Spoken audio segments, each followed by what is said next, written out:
Iran ஆயுதப்படைகள் அமெரிக்காவினுடைய F-35 விமானம் ஒன்றை சுட்டு வீழ்த்தியதாக இன்றைக்கு சொல்லி இருக்குது.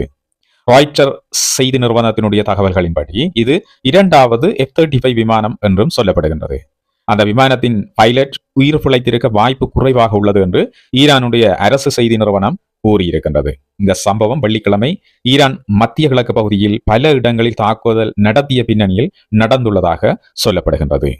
இஸ்ரேல் மற்றும் பஹ்ரைன் மீது ஏவுகணைகள் ஏவப்பட்டதுடன் குவைத்தில் உள்ள எண்ணெய் சுத்திகரிப்பு நிலையம் ட்ரோன் தாக்குதலால் தீப்பற்றியது என்று செய்திகள் சொல்லுகின்றன.